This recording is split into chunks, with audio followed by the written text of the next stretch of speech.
Hello and welcome to episode 52 of the Championship Rounds podcast. Please like the video, subscribe, do all that stuff. Because we've got a very, very long week of boxing this week. Let's try and talk about it all at some point or another. But yeah, a lot of cards this week. I think we'll start on Friday in New York. Sort of a weird card for this fight. It's really strange. The whole promotion is around Ryan Garcia and Devin Haney, but they're not fighting each other. So make of that what you will. It's just a really weird decision to build a card like that. So yeah, Ryan Garcia against Rody Romero in the main event for the WBA regular welterweight title for whatever that's worth. Nonsense belt. And it's just a pretty nonsense fight, really.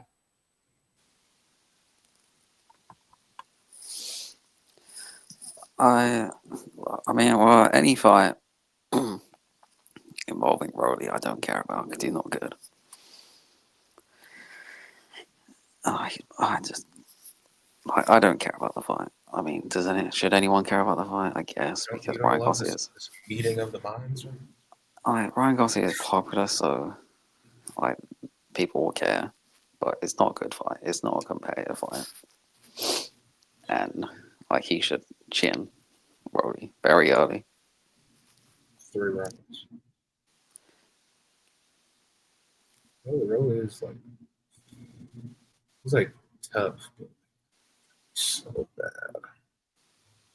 He's such a bad fighter. The fact that you look at them, they're both not great fighters, but you look at both of them, and Rolly is the former world champion. It's so crazy. Just disgusting. Yeah. Like you said, Dan said, this shouldn't go more than 4 rounds, more than 5 rounds. Reality is Rody's gonna sort of fall over his own feet like he does. He's got no real balance, and Garcia should just left hook him. That'd be that as he's falling in. Garcia's a lot bigger, he's a lot longer, he's so much quicker. Punch is a lot harder. The only thing Rody has is power, and in fairness to Ryan Garcia, you're talking about a man in Ryan Garcia that took a fully loaded up overhand left from Gervonta Davis whilst he was weight drained and just got up straight away. Rody's not putting a dent in him. Garcia's going to stop him. Is what it is. Yeah. Not a particularly interesting fight for me or anyone. I get why they've chosen Rody. If you're going to give Garcia an easy fight, he's a former world champion, he's a name, and he talks, but that's about it, really. It's not a good fight in the ring.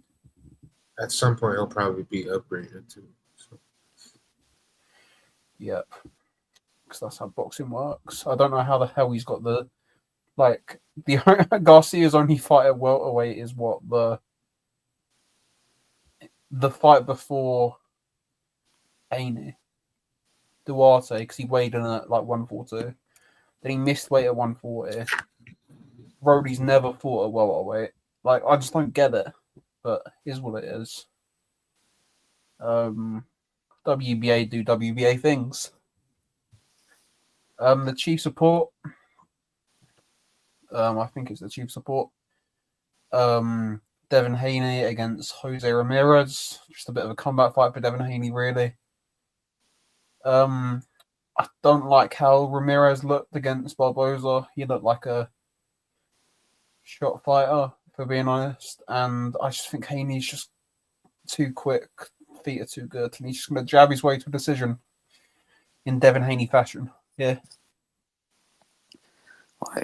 Could be a case of Ramirez being drained finally, him being at 140 the whole time, catch up to him, but I don't think that's the case. Even if he was still In his prime, I still wouldn't pick him to beat Devin Haney anyway. So It would be the same prediction. A decision loss. The only worry. I mean, at the very least, I guess it's better than Rolly, which isn't saying much.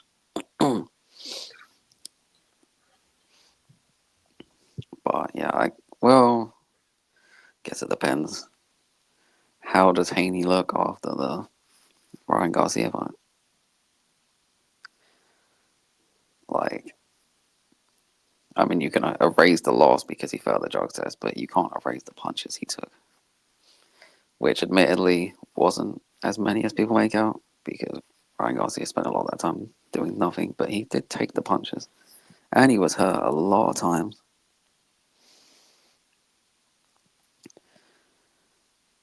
Yeah, that's the only worry for me. Like, there could be a scenario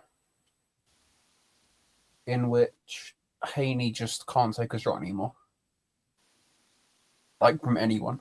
But I don't think that's the case. But that could theoretically happen, and that's the only real jeopardy for Haney in this fight, I think. Like he still didn't take the greatest punch before Ryan. Yeah,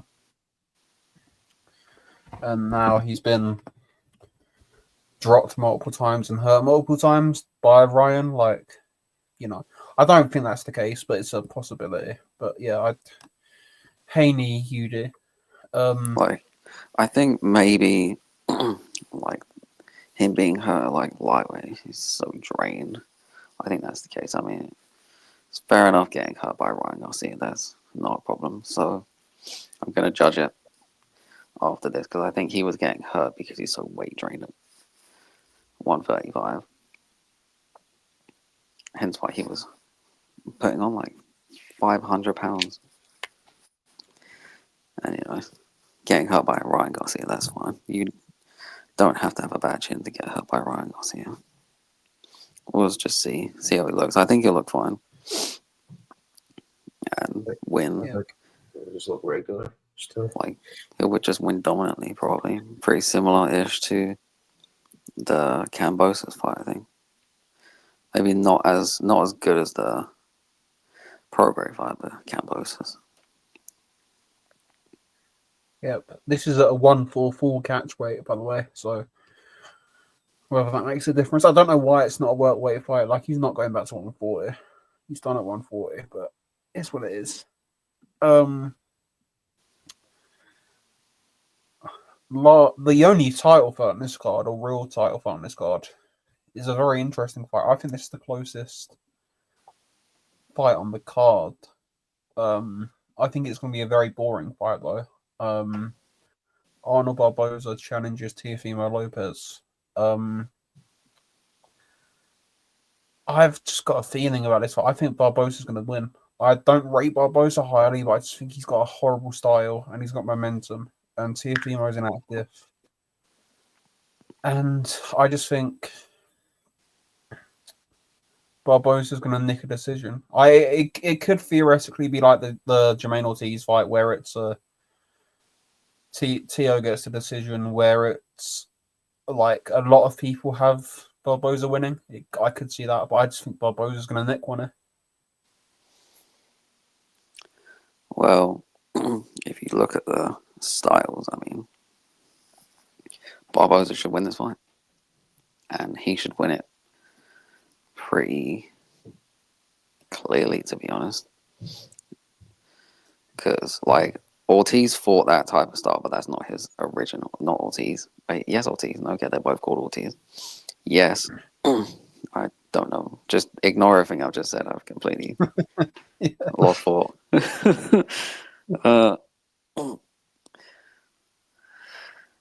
Right, yeah. Ortiz fought that style. But that's not his actual style. He's only fought that style like in like 2 fights. And Sandor Martin, I mean, he does. He's great at that style, but he's not most fan favorite. Not the fan favorite, judge favorite, I should say. And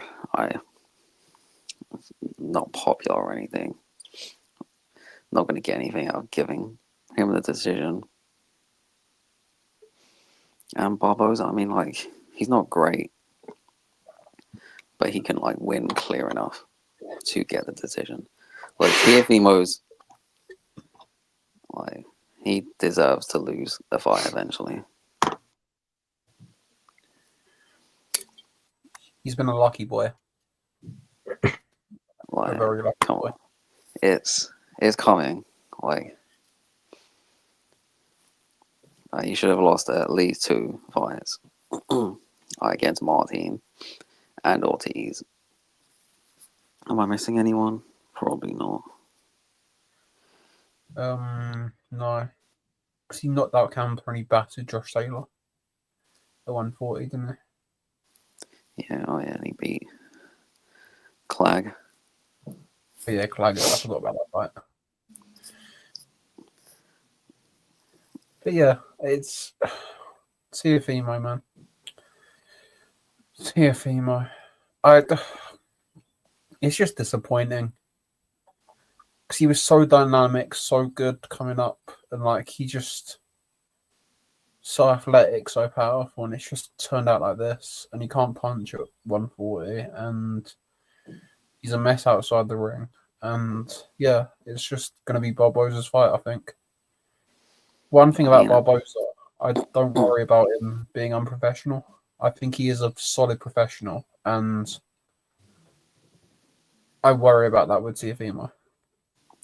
Yeah, like he's gonna be in shape and he's gonna have a good game plan. Well, he should know the game plan if he's seen Teofimo. It's just his style.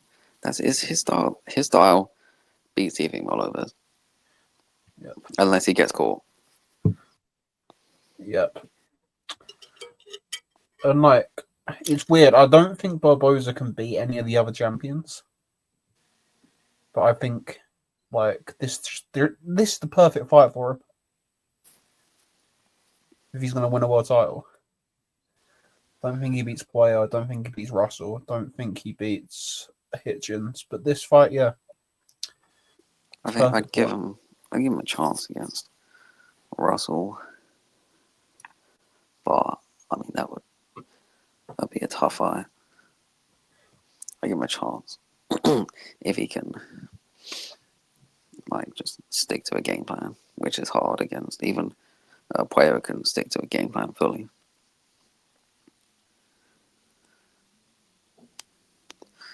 Yeah. It's just Teofimo. I mean, he's just useless against these guys. Like, just coming forward, can't cut off a ring. Like, can't punch when he's moving, really. It's kind of useless coming forward. He's a counterpuncher. That's how he wants to fight. He wants to counterpunch people. That's why he looks so good against Lomachenko and Josh Taylor. And every other person who comes forward against him.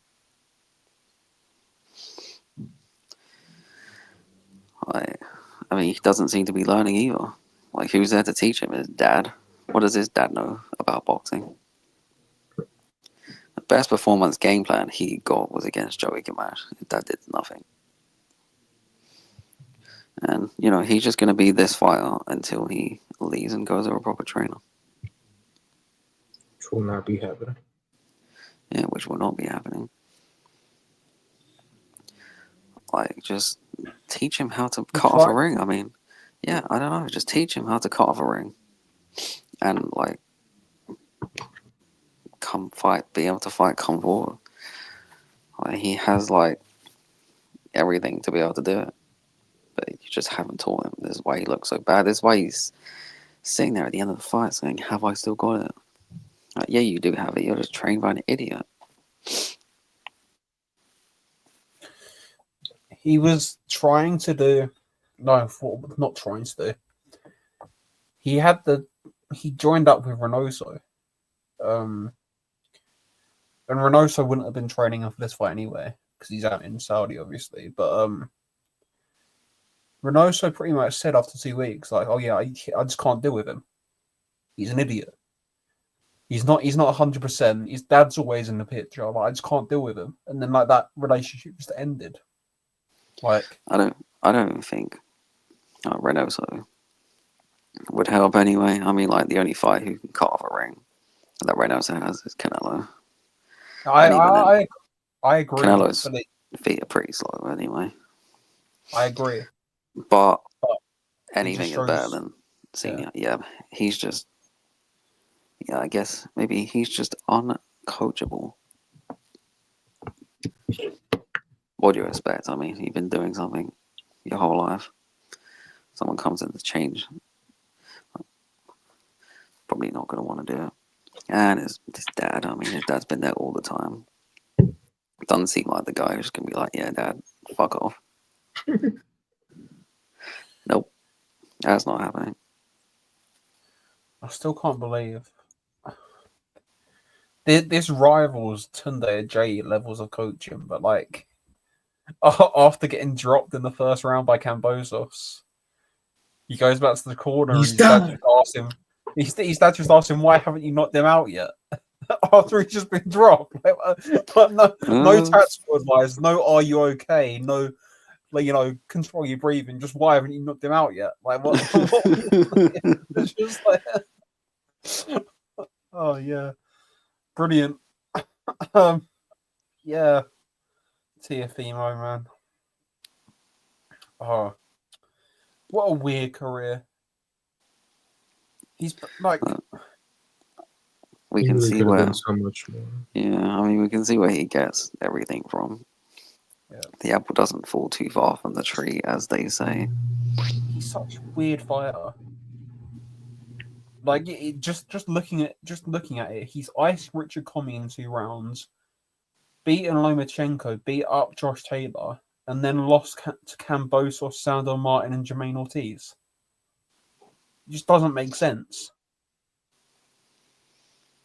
Like that on paper, just yeah. Yeah, like it does make sense because he's useless against those type of fighters, but it doesn't make sense that he doesn't even try to get better, or at the very least, stop fighting those type of fighters. Yeah. He had like his whole career of not fighting anyone who could move or keep it long or something until Nakatani, and then he was like, "I'm not fighting these type of guys again." And then he goes and fights loads of them. Like, no, there's loads of people out there who don't box, stick and move. Just fight them. I imagine he doesn't fight Cambosos who can't box. He boxed in that fight. He's still undefeated. He's just beating Josh Taylor. Imagine a bloody top 5 pound for pound.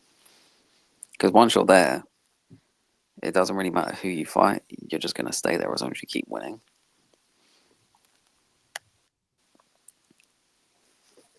Well, so he just had a bunch of controversial decisions. Just not good opponents. Just nasty. Yeah, maybe. Just the whole team. They're all just a bunch of idiots. Pretty much.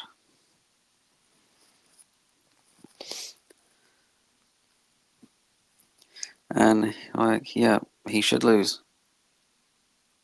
Yeah, I probably pick on the lose, but this I think should lose by decision. Pretty clear decision. Like 8-4, 9-3, because Barboza's good enough to do that. But I mean, they'll have it close. It's just whether he gets the decision or not. Really, I feel. That's why I feel. Just whether he gets given the decision. Which is why I sort of said it'll be similar to the Ortiz fight. It'll be very, very boring. A lot of people, if not most people, have not Barboza winning. But it's just like, will he get it?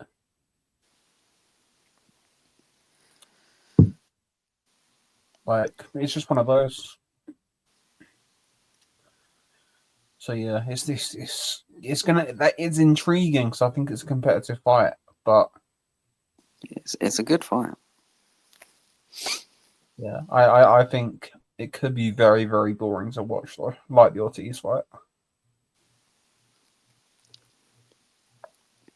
Hopefully it isn't though. But who knows? Ryo Tatsumi makes his debut on that undercard as well. Top Japanese amateur, won the Youth World Championships, beat guys like Rozanov and Yuri Herrera in that tournament. He's a superb talent, genuinely one of the best prospects in the sport. And Turkey somehow grabbed him. So yeah, that he'll be an interesting journey. He's in with a journeyman, so like he'll blast him out in a round. But it's good. Hopefully, he stays active. Moving on to Saturday or Sunday local time in Saudi. Canelo Alvarez fights William Scull to unify the super middleweight titles straight after vacating his IBF super middleweight title. God, where to start with this? I don't think Scull has a chance.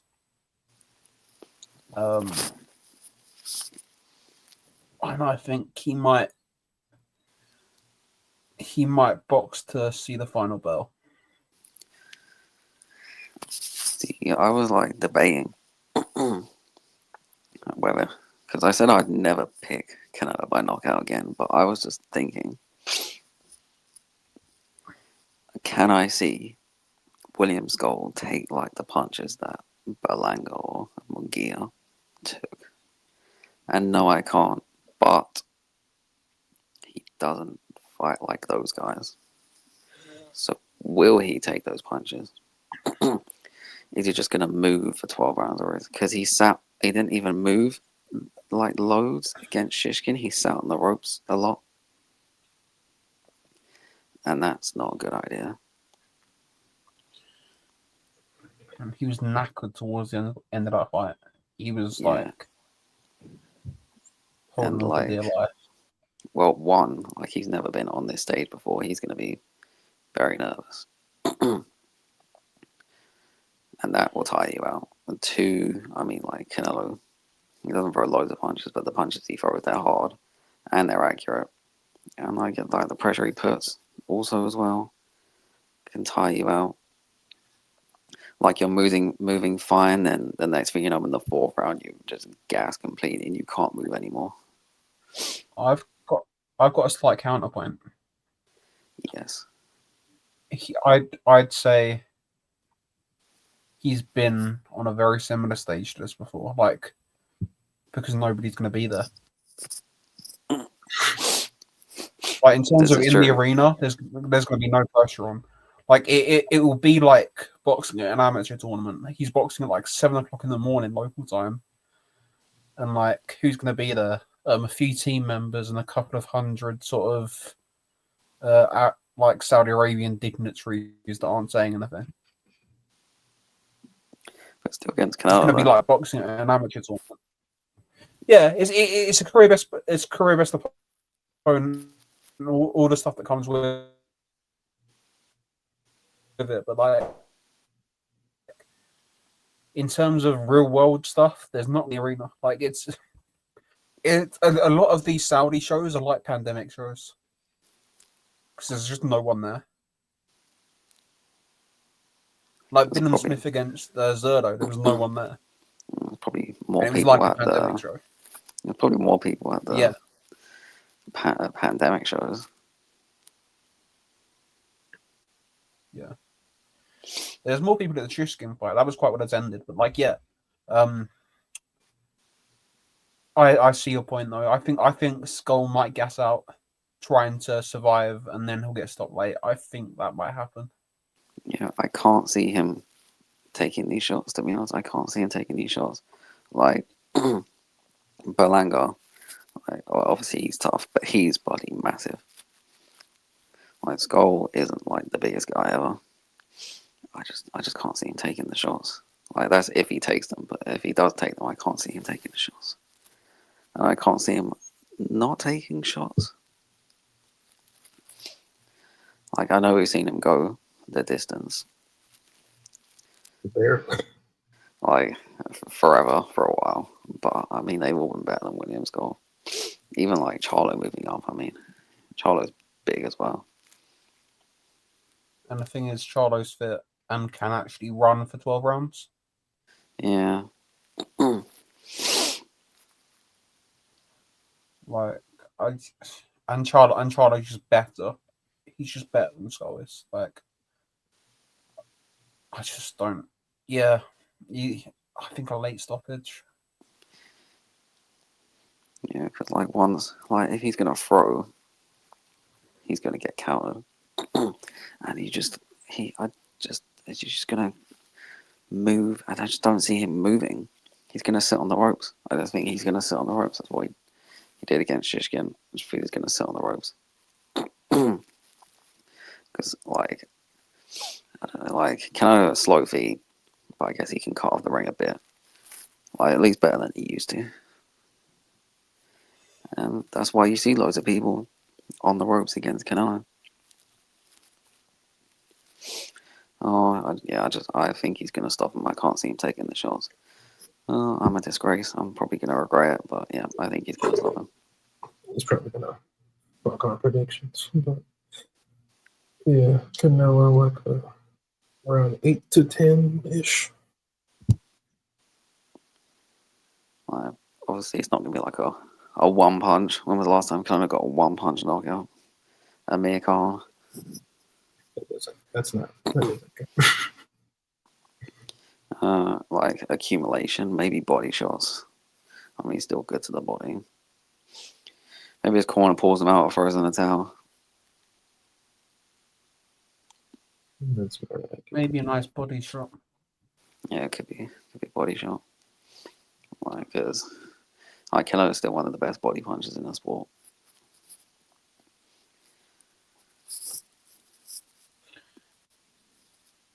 But yeah, it's this unification is on the level of Inoue Butler, if I'm being honest. And it's not even on the level of that because Canelo's already won all the belts. The only reason the fight's happening is because they want to do the Crawford fight from Disputed. That's the only reason it's happening.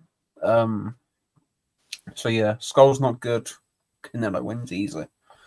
So yeah.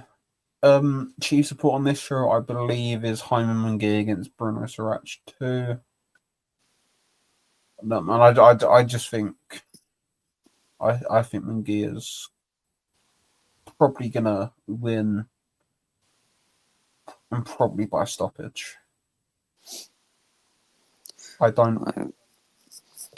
I've went for the decision mostly because of how terribly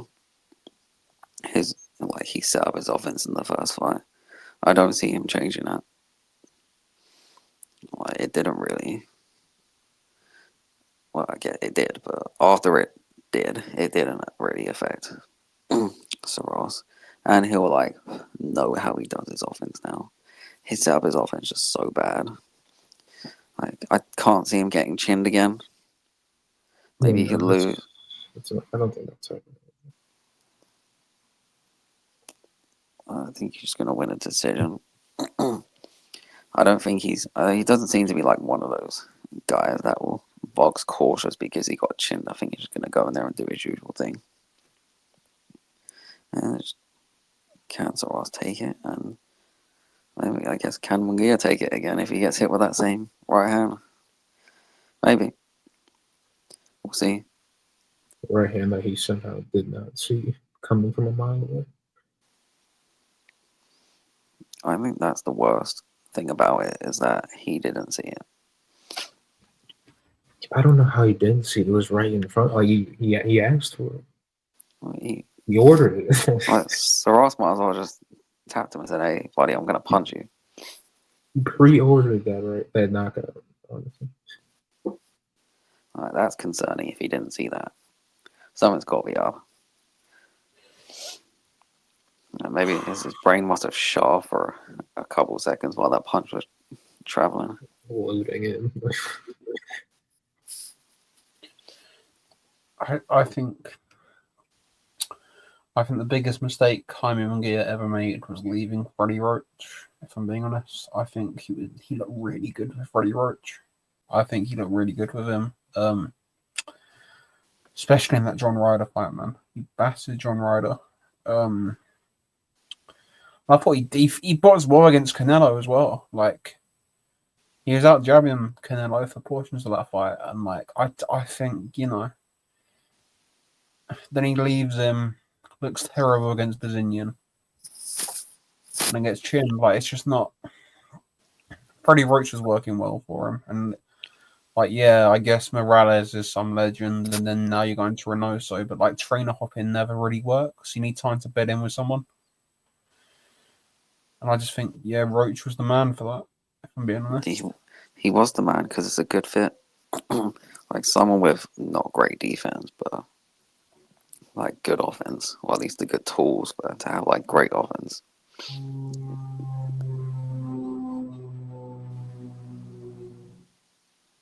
Yep.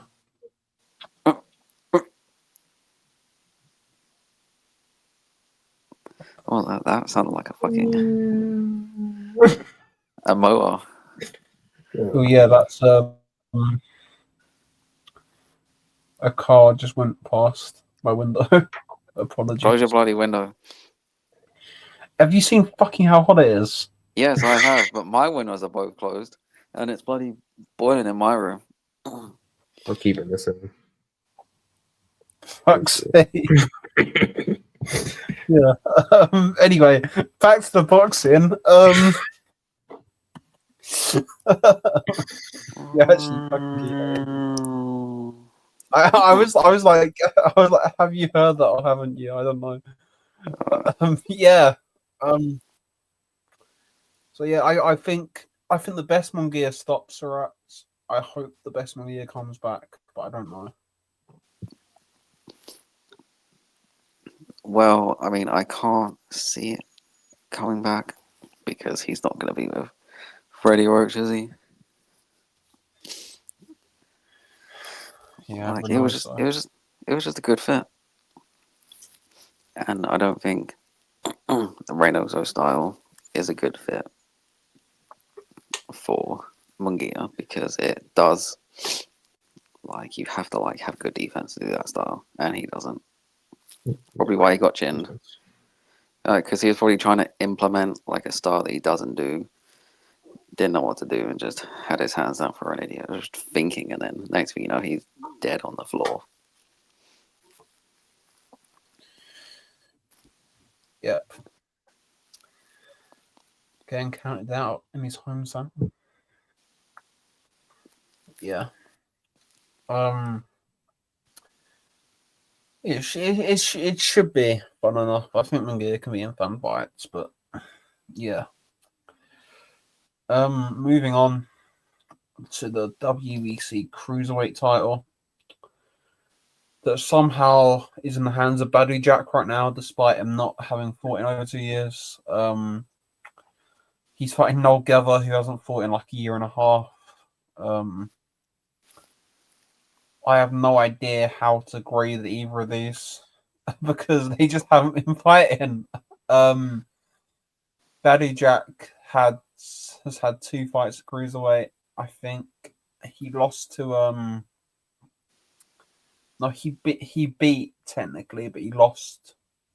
He really lost that fight to Popeye the Sailor Man. What's his name? I can remember his nickname. Like but I can't remember his McKernan name. or something like that. Richard Rivera, wasn't it? Oh, I was thinking about the other. He hasn't looked good in years, besides the Maccabi. Yeah, it was Richard Rivera because I remember it was on the undercard of Joshua Usyk too. Yeah, I remember them going on about the nickname on commentary, but yeah, he lost that fight and won a split decision. Like, it's what it is. And then he batters Maccabi on the Jake Paul against Tommy Fury undercard. Wins the title. Now, what version of Maccabi was that? Like, just got a gift against Machuno. Like, and then Noel Gether goes and stops him in 3 rounds a few months later for the vacant title. Like, I don't know how good that version was of Makabe.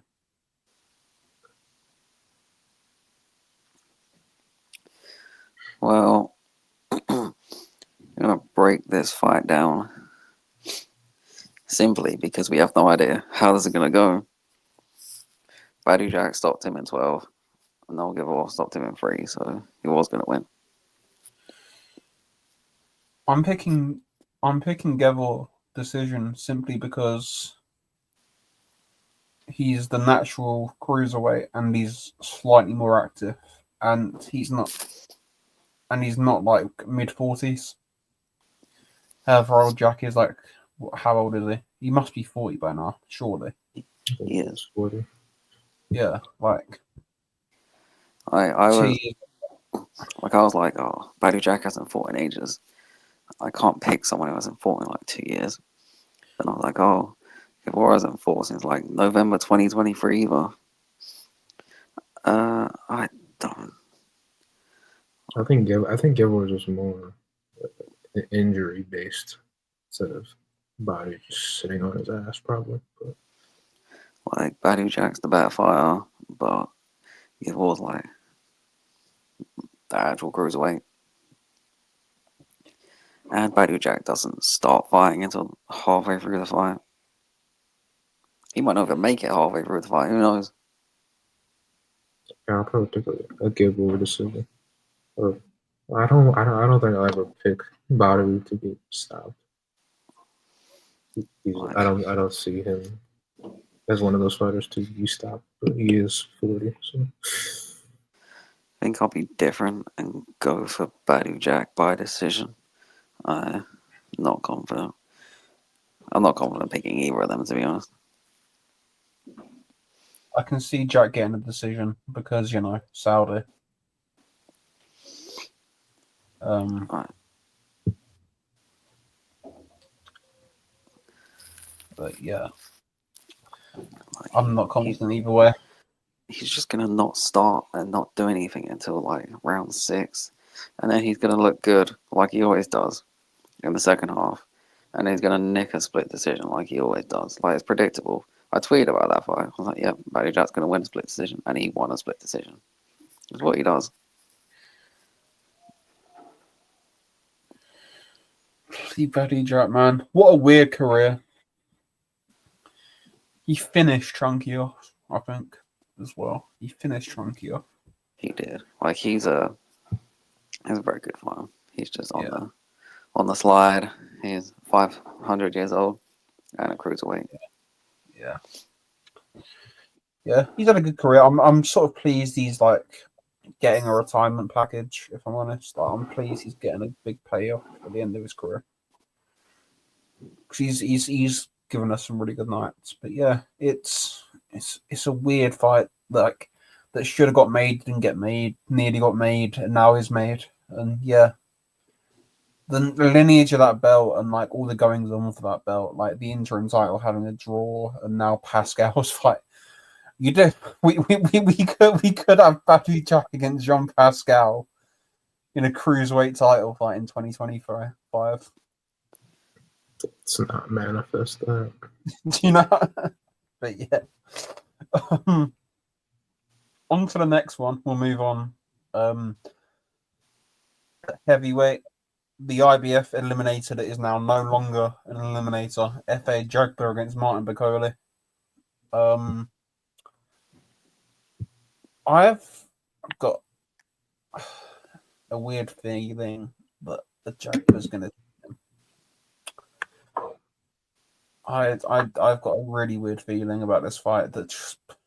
I think Bakole taking that Parker fight was a massive mistake, and it sort of showed his mentality. I don't think he looked particularly well in that Parker fight. Like, in terms of, he obviously hadn't been training. The big payout from the Parker fight will have given him less motivation for this fight. He's obviously got all that money. Is he really going to be motivated to train? Has he been, like, we all know about Bakole out of camp. F.A. Dragba has had this fight penciled in for this date for ages. He's been training for ages. And yeah, I just think the timing's all right for F.A. Dragba here. And I think F.A. Dragba's going to chin him. Like, if he does, gonna have to weather like a crazy early storm. Like, I mean, like a Jaguar, he seems to take like a shot pretty well, but Bacoli hits so hard. Like, I think if he's in shape, I think he stops a Jaguar, or if he cares about the fight. Like, it's hard to know if he's in shape until the weigh-in. So you're just hoping. Yeah. Like, I've picked Bacoli by stoppage just because he hits so hard, and like a Jaguar, I don't think he's that good really well. I don't really think Bacoli's that good either, but he's so easy to hit. But all I'll say is, yeah, it's a stupid point because we all know that it's Billy Nelson and he doesn't care, but Martin Bacoli should not have been sparring but until 30 days after that Parker fight per board rules. And if a board trainer puts him in, they can get their license gone and get a fine. He shouldn't have been. He basically had no sparring for this fight if they follow board rules. So, and he doesn't train anyway. And I can't see how he's trained properly. maybe he's trained enough. At least he have trained better than he did for Parker, which he didn't train at all. Yeah. But even still, like that fight, like, when was that, February? Like, that's sort of 7 weeks out and he hadn't been training. You know what I mean? So he's already not been training properly for this fight anyway. He wasn't training 7 or 8 weeks ago. Like, I mean, it's a weird thing. I just timing's right for Jagba, and I think you don't gamble like that with a heavyweight fighter, putting him in against Parker like that. And I just think it's weird. We can just go and beat a Jagba now. Like, I don't think that's the right mentality to have. I don't think they're really taking the Jagba seriously. I'll have my better prediction on fight. Yeah. The problem with Bacoli and their team is they've become way too overconfident. Like, that's why they put him in with Parker. I mean, they probably genuinely thought he could just go in there and just chin Joseph Parker without training. Yeah. Probably mostly Billy Nelson being like an idiot, basically, and filling him with shit, and then Bacoli's gonna believe that. Yeah, and I'm not gonna say he's been sparring because that's allegations that I won't put out there, but I wouldn't be surprised if he had been sparring.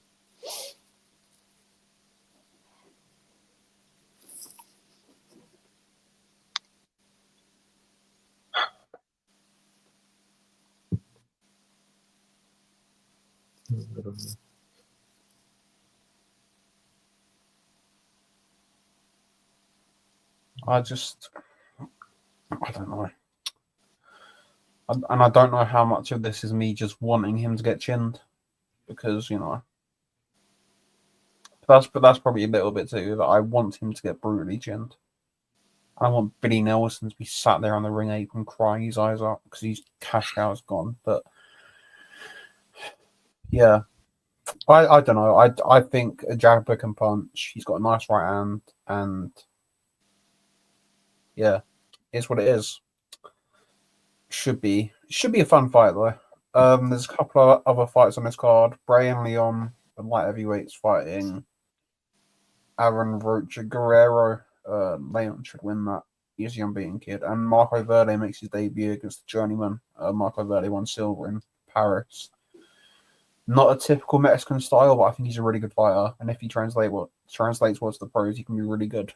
But yeah, it's not a. It's a weird card to have 2 pay-per-views back-to-back days, and I just not really have a star fight. There's a lot of big names, but not a lot of good fights. But I think a Dragba versus Bacardi would be good over those 2 cards. Moving on to Sunday, in Vegas, Inoue against Cardenas. I'm going to be honest, this fight's terrible. Cardenas isn't on the level of Inoue. There's a reason Inoue's a 100 to 1 on favorite. Like, yeah, I don't think Cardenas beat Brian Acosta. I think he was very lucky to get that decision in that fight. Got dropped in that fight. And I just don't think he's on the level. He's a decent, okay fringe contender. Yeah, But this weird dream. You don't even need to stay on this fight for too long. Because I also agree. Yeah. This should just not be happening. To be honest. Yeah. That it's what you're gonna get. Like, good opponents are gonna want paying to fight Inoue. Inoue fighting in the US doesn't generate nearly as much money as it does in Japan. It's probably like 30% of the money generated. So you're not going to get a good opponent if he's not fighting in Japan. And that's just the reality of the situation. And that's why we've got Cardenas. And Cardenas isn't good enough. He's going to get stopped in the mid-rounds. I'm glad he's active, but like, these opponents, man, this is disgusting. Like, it's getting a bit much now. At least he'll fight. You can't put the full blame on him, I guess. But look, man, if he follows through and goes Akhmadliev in September, Ball in December, then Nakatani next year, I've got no complaints. But like doing the Haney, Kim, and Cardenas back to back, it's just a bit nasty. But it is what it is, man. It's just. I'm just not interested in this fight. I'll watch it, but it's like not a type of fight. Oh, I've got to watch this, and I've got. Yeah, it's just a fight that I do think is really good though. On this undercard, it's not really getting the attention it deserves. Rafael Espinosa against Edward Vasquez. I think this will be a war. I really, really like this fight. Edward Vasquez is a properly underrated fighter. He should be unbeaten.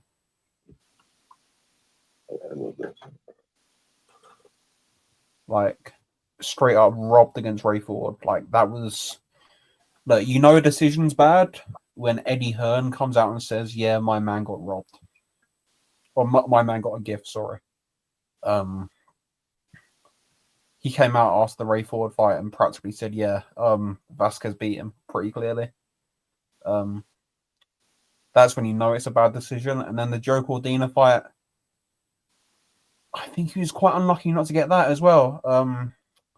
That was close.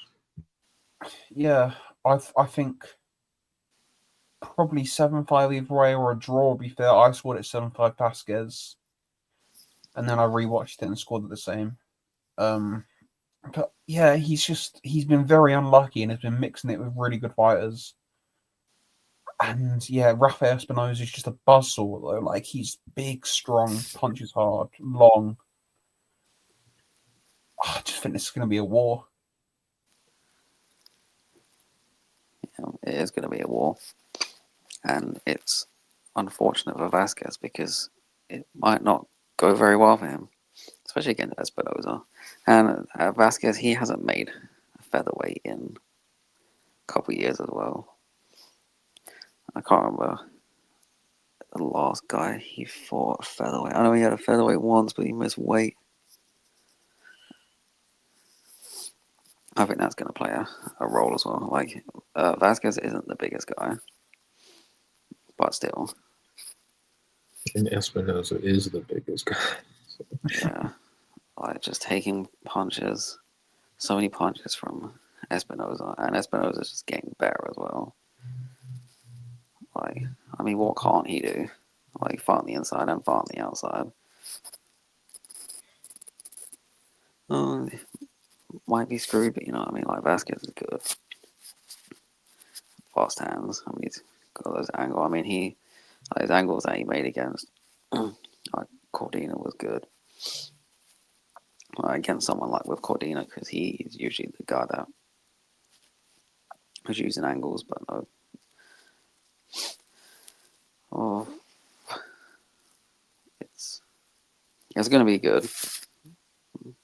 Whether it goes a distance or not, which I don't think it will. I think Vasquez is going to get stopped, which I didn't think I'd ever say that, but the fact that he hasn't made featherweight in so long is the reason why I'm picking him to get stopped.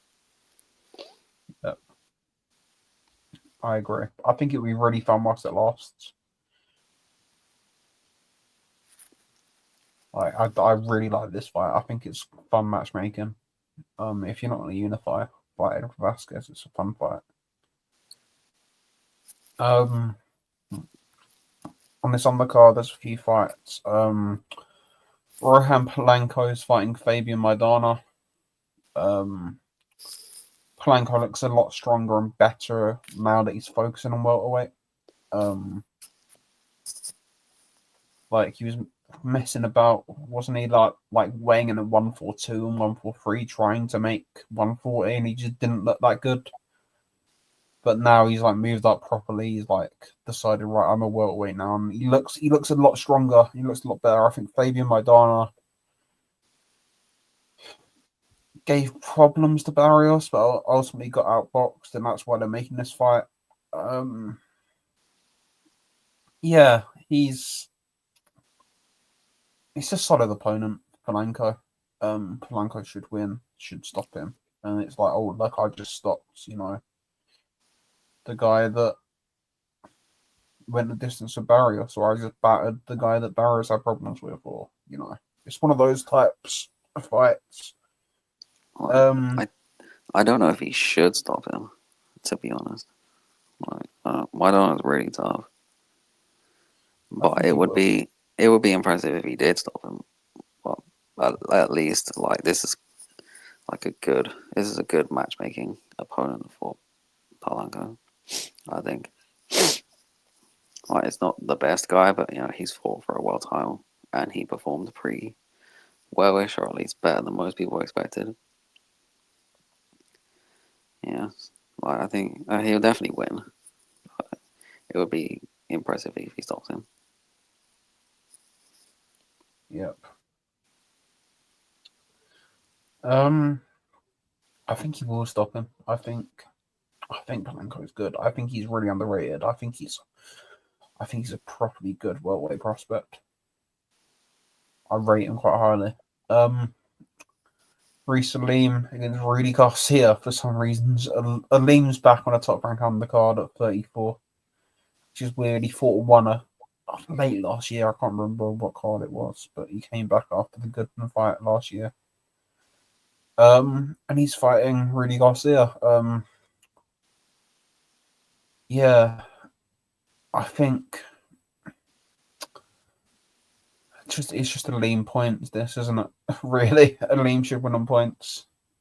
Yeah.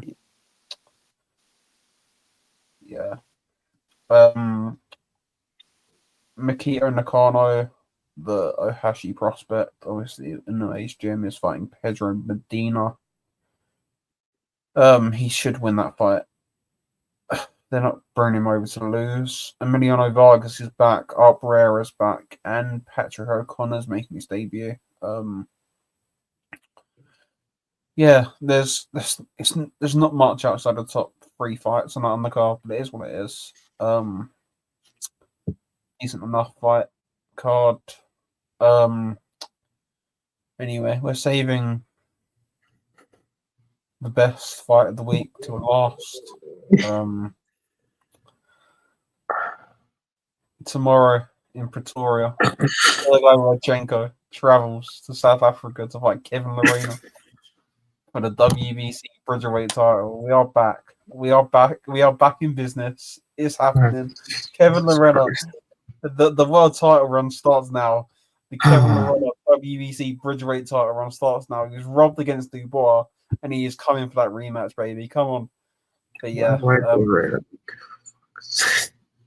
Moreno's going to chin him. He was robbed against Honey. He was robbed against Dubois, and he's coming for everyone at Bridgerweight. And he's going to go and fight Alan Babbage or someone. I don't know. But yeah, there's not much else. I think Pavel Siliagin's fighting Carlos Gongora this week. And there's not much else unless I'm missing any fights this week. I don't think so. I don't think so. We covered the main few. So yeah, we'll move on to the news. There's been a bit of news this week. Most notably, we'll start off with Sebastian Fundora. So we thought we were getting a purse bid for Sebastian Fundora against Xander Zayas on Friday, and now we're not, because Fundora's vacated the WBO title to fight Tim Tszyu in a rematch, which nobody saw coming. So now that's been confirmed by PBC as happening. They haven't got a date or they haven't got a venue or anything, but they're saying it's happening in July, I think. July or August. And now Xander Zayas is fighting Jorge Perez, who just beat Charles Conwell for the vacant WBO title. Firstly, I hadn't thought about Fundora against Tim Tszyu rematching since Tszyu lost to Mitradalia. I just hadn't thought about that fight, but I think that's a really fun fight. I don't mind it, but they both haven't really outside of so what's the name? Fundora is sat because of how badly his nose was probably broken in the first fight, and then had a meaningless fight. But then since that fight, Zoo's been clattered, and then also fought a easy opponent. So they haven't really done much since their first fight. But does it play out how everyone thought it would play out if Tim doesn't get cut this time? No, but remember, you can tell he's still worried about being cut. So it's just maybe he's just gonna run around the ring for 12 rounds because he's so scared of getting cut again. That would be funny. That corner really should have stopped. I know it was a big show. It's in Australia, but they should have Mikey Garcia their way up out of it. Yeah, look, get to the end of round 4, stop the fight, win a decision. I think he probably would have won a technical decision. So yeah. Well, it's a good fight. I like the rematch. I just right now I have no idea who I'd pick because how overwhelming the predictions were for a Tszyu knockout, and then for that to happen, and then for all the 3 fights they both had since their fight, it just changed the whole dynamic. Like the momentum, I guess, recent stuff is with Fundora. We can't really base anything off the first fight because he had his head cut open.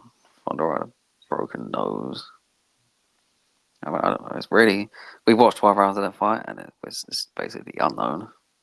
Yeah, to be honest, most rematches you can pick certain things from the first fight that will probably happen in the second fight. I don't know what the hell is going to happen because 11 rounds are then covered in blood, not being able to really see anything. So I don't know. Right now, I can't even pretend to have an idea. All you can really go off really, regular, was the first round and bit of the second round before he got cut, and that was pretty much all Tszyu, but it's early rounds, so it doesn't really mean much.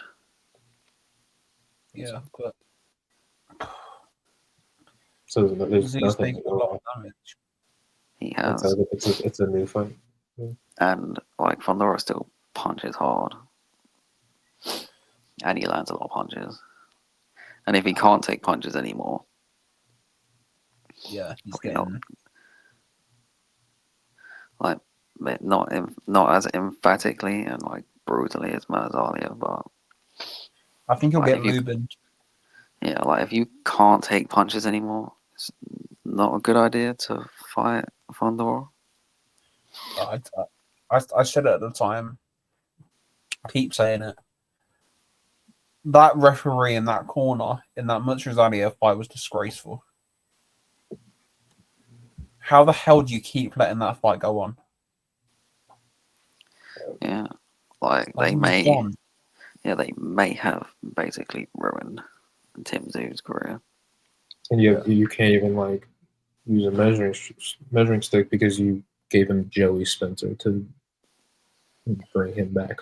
Like you can't base anything off that. Like the last, like 2024, Tim Zoo was just a tale of god awful corner work. Like god awful corner work. So you put him out in both fights a lot earlier than you did. And like the second fight doesn't even happen if you put him out the first fight because you're a unified champion. But yeah, anyway. What a weird turn of events. What a weird turn of events that is, man. I think I guess I favour Fondora, but I don't know. I have no idea. Someone's gonna win unless they draw. That's my prediction. Well, unless it's a no contest. Right, someone's gonna win unless they draw or it's a no contest. That's my Yeah, prediction. the cut's going to open the first round because of another elbow, and they're just going to call it off. Yeah. But yeah, Jorge Perez against Xander Zayas as well. I think that's a really good fight. I think that'd be really fun. I think I don't know. I'd probably edge Zayas' decision. I don't know. I think Perez has dog in him, man. I think Zayas is gonna win a clearish decision because he's not gonna be an idiot and fight on the inside like Conwell will. Yeah. Yeah, I probably agree. High edge Conwell, but You can't edge Conwell, buddy. He's already lost. not Conwell. Jesus, Zayas. Jesus Christ. Yeah. So yeah, what a division 154 is. So many fights, man. Anyway, this week Usyk Dubois got announced for July 19th at Wembley Stadium. The rematch, the undisputed titles. It's a good fight. It's a good fight. I think Usyk wins it, and I think Usyk wins a decision this time. So do I. He should win as a good fight because, well, obviously Dubois got better and he's got a belt.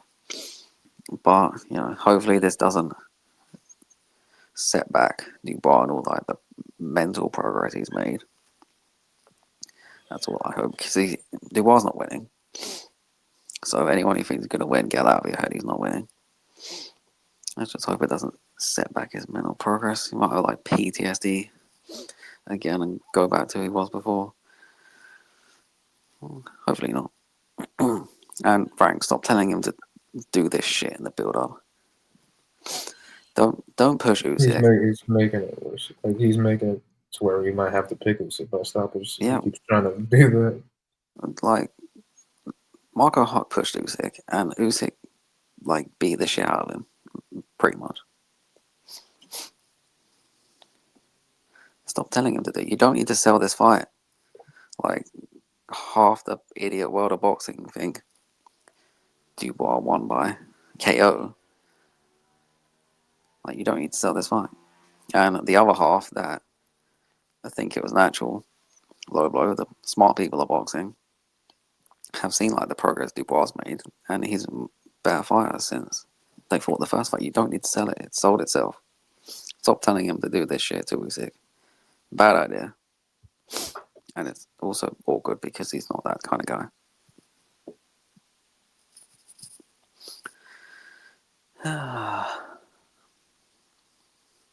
Yeah. I think it'll be like a 9-3 decision. I think Dubois is going to have a bit of success. And I think Usyk naturally has to be slowing down. And he's still elite and he's still so good. But I just think a 9-3 sort of 10-2 decision, I think Dubois will have a bit of success. But it'll sort of be like the first Joshua fight, I think. Sort of Usyk wins clear, but has to take a few rounds off in the middle. Well, not take a few rounds off, but he slows down a little bit in the middle, then regains himself and starts going again. Mm-hmm. Later on. But yeah, I it's a fine fight. It is what it is. Yeah.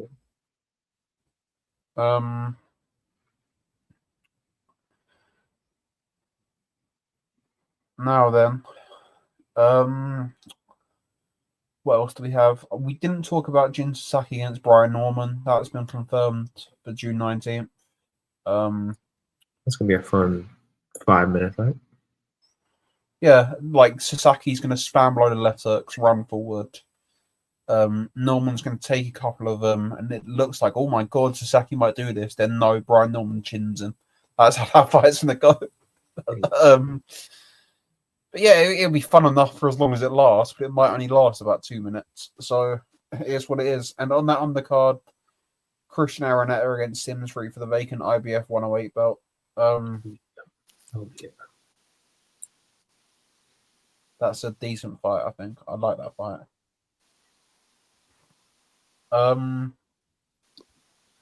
Keyshawn Davis is fighting Edwin De Los Santos on June 7th. I don't know if you mentioned that before, but he is.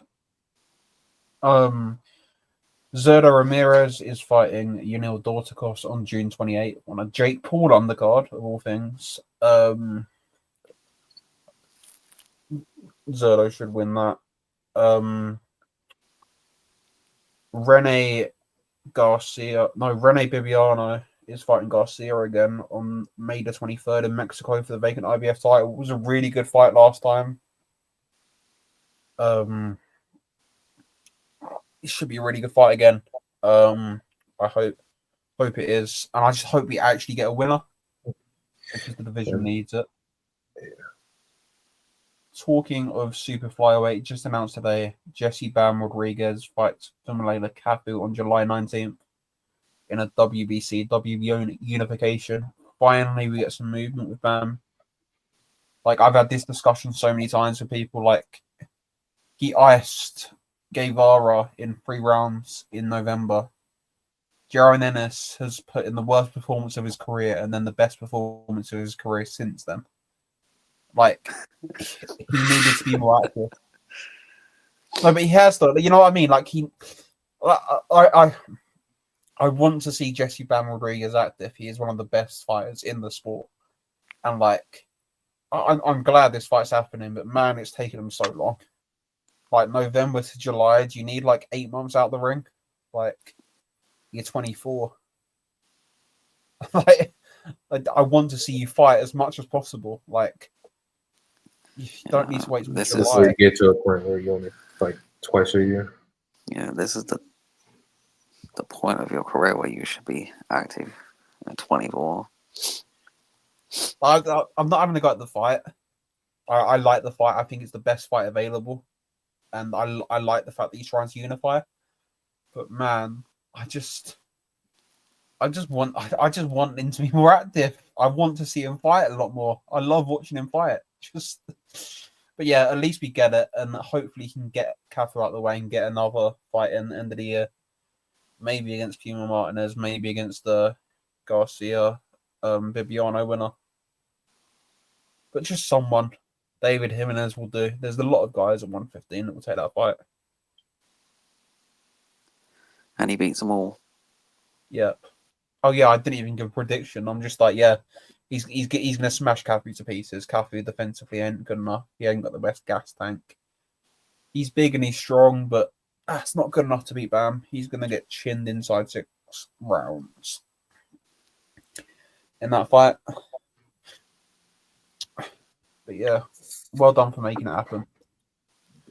And also announced today, the fight the world was waiting for: Richardson Hitchens against George Kambosos. Yeah, we talked about that before, but it's been announced.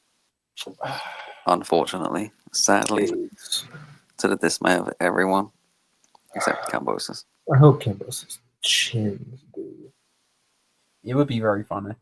That would be hilarious. It's a terrible fight. It's horrible. It's disgusting. I need Hitchens to stop him. I need them. Do it. I need them to have a no contest. Hitchens. No, because they're not doing a rematch. No, I need them to embarrass themselves. Both. Can you imagine Kambosos just chins him?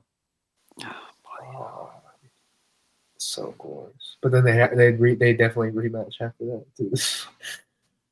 What? The only thing that could happen that wouldn't have a rematch would be a wide UD. Yeah. We need a Hitchens stoppage. That's what we We need. don't, and we do. won't, because Hitchens doesn't stop or hurt anybody. So that's not He happening. could stop. He could stop. He could. He Cambosis. won't, because he's Richardson Hitchens. So